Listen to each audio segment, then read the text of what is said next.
5 o'clock in the morning here. As you can see, we are in the middle of pretty much nowhere.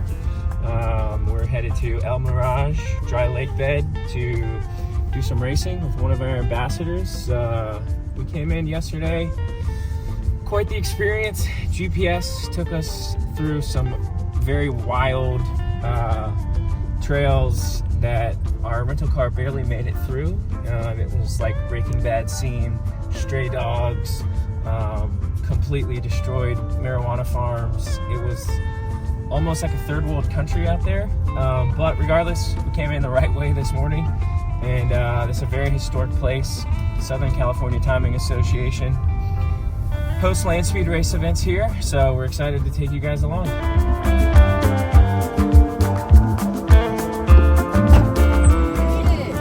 Slam and Sammy. What up, man? Good morning. You're like, dude, that iPad TV mount though. That is pretty dope. Yeah, got some fresh sheets in there. I need to put extra blankets out tonight because it gets cold, right?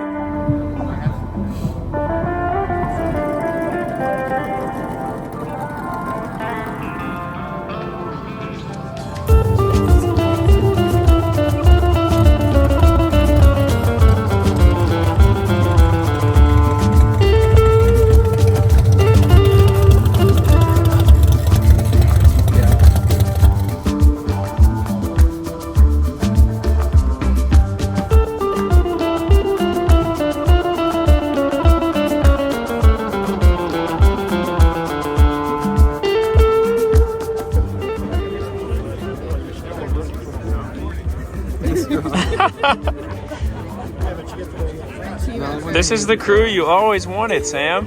I know.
Day one, Elm Mirage. We're here with the man, Aaron Brown. I just wanted you guys to check out this awesome roadster that the garage shop built, and what better person to tell us about it than the brains behind the operation. So Aaron. It's good to have you here. Thank you. Glad you made the trip out. Yeah. We like precision things just like this guy builds. That's why we have the Mater watches here. There we go. Okay. And it matches, you know, his product line really matches what we do with the roadsters. We really believe in precision equipment. To go over 200 miles an hour here in 1.3 miles on dirt, a gravel road, it requires a lot of engineering and a lot of, every little bit counts, and that's the way you make your stuff too. So it all fits really good, and we're proud to be partnered up with Hayden and his entire team. But we're going to talk about this roadster now. What do you need to know? Yeah, so it looks obviously like an old car, but it's not an old car. No.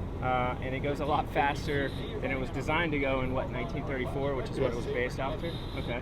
So we built these cars 3 years ago, and we built them to go to Bonneville to run there for the C Street record, which is basically, it's got to be stock appearing body. Obviously it's not going to be steel, but it's got to be an exact replica of the body from the cowl back. The engine is designated by the first letter in the class, which would be C. This is a 358 cubic inch Roush Yates FR9 NASCAR engine. It turns about 9,600 RPM when we shift it. It's a 4-speed no lift shift CNR transmission that we own quite a few of those. They work so well through the years, we just bought them all. So that's all coupled together with a 9-inch Ford rear from Speedway Engineering, and we have some really good quality people that help support the program with Snap-on tools, which goes along with precision washes. We like to surround ourselves with people that have precision instruments because that's what makes speed. This car was completely built from scratch. We went to Bonneville. The C Street record at Bonneville was 229 miles an hour. We bumped the record to 233. It was a 14-year-old record. That's how competitive the class is. And then here the record was 195, and we reset it at 196, 199, and 207, and we're currently third in the points out of, I don't know, 200 cars that's run here throughout the year. So, what suspension's in it? Like, let's take a peek inside the cockpit. yeah. Seats by Rain of the Joy, same seat they run in the Xfinity series, all custom made SFI seat.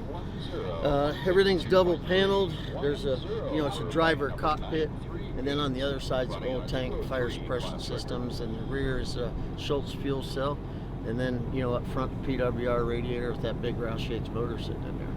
So you had to base all of your tube and chassis and you had to base the entire tube chassis and the roll cage off of something. So what did you do? Did you just like 3D scan an old Roadster? Like, how did you, when you say it's built from scratch.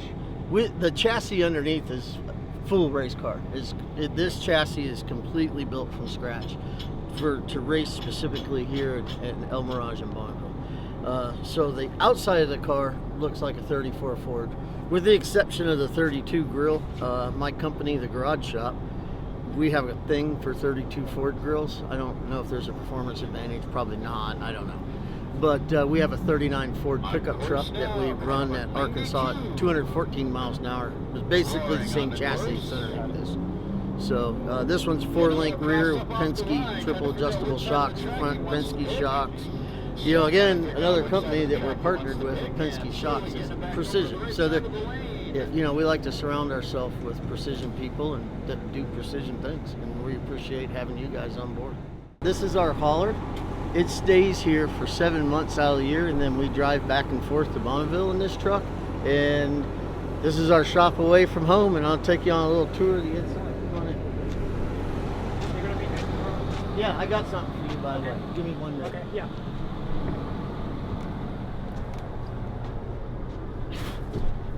So this is kind of where all the work gets done. We got 2 cars that ride on top. Toolbox goes here, the big snap-on toolbox goes here, and then out there, we got another car, and these are all our different parts and pieces. All our cars are all built the same, so all the parts are interchangeable among all 3 Roadsters. We did that so we wouldn't have to carry an extensive parts load. We have a full inventory of new tires, all that stuff. This is our shock and spring cabinet for different track conditions. These are the this is one of the shocks that we use on a pretty smooth track. It's real lightweight spring, a lot of rebound in it. Helps keep the car tied down. Obviously we're not using those today because it's not very good conditions, but we do have that, and it's easier just to change a shock and a spring. We also carry a shock dyno with us and a spring smasher to be able to work on all this and get all our numbers and stuff to get the cars back. But we got all that, and then back here is where all the engineers do engineering stuff. They're not here right now, they're out on the line, but they do after every run. The 88 car, my car doesn't have a data system on it, but the 88 car has a full Motec data system on it, so they go in and study that for an hour or 2, figure out what changes they're going to make. And same thing with the Corvette, they go in and study all that stuff. And but since your 2 cars are the same, you can transfer the data that you learned from the 88 car? We did that a lot in the beginning when we built the cars. I have a certain feel that I kind of want with my car.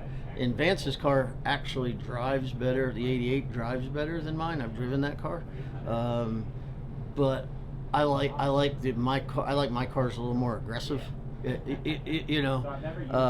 So the spring packages are a little different. He runs torque arm with bird cages, floater rear end in the back, and I have a standard 4-link. So I ran the torque arm, and we tried and I just couldn't get it to where I felt I liked it, and so we just put a standard 4-link in the back and run that all year long, been successful with it. So you have more freedom essentially? I think it's more personal preference. Like I said, both cars to me drive pretty much identical. I just like the way my car is versus the torque arm car. So, that's one of the things we did. But, we talk a lot, and, it's good that, either I go for Vance or Vance, we can talk to each other and, get some stuff figured out. So teamwork is really big here, even amongst, with the Corvette and the 3 Roadsters. Everybody works together, and, in order to, that's speed. Why hide something? Why hide it? And so that works out really well. But this is our home away from home for 7 months out of the year. We're looking forward to getting her home and getting her cleaned out. She needs some love here. Been out here 7 months. So. And what goes above your head? The race cars go up there, so we'll get there. Maybe we'll see you next year out here. You guys need to come to the event and hang out with us. We need to build a car. Yeah, there you go.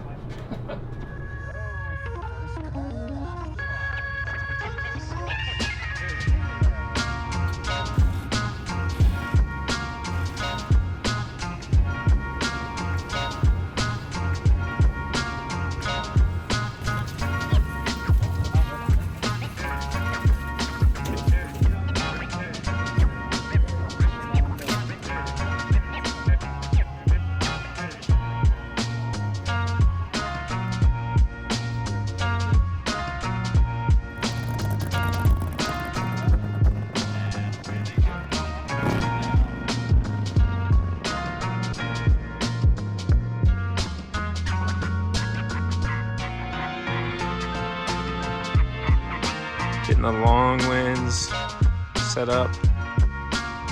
Getting ready for Aaron to make another pass.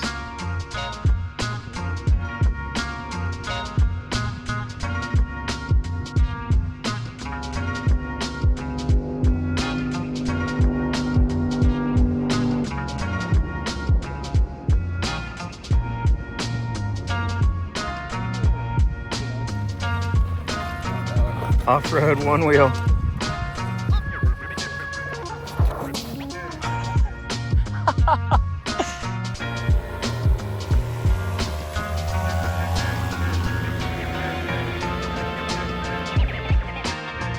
So Aaron, to me, I mean, he's a mentor, he's a friend, but the funny thing about Aaron is that you never know what's going to come out of his mouth. Sometimes it's good, sometimes it's bad, but it's always him, and he has a great heart.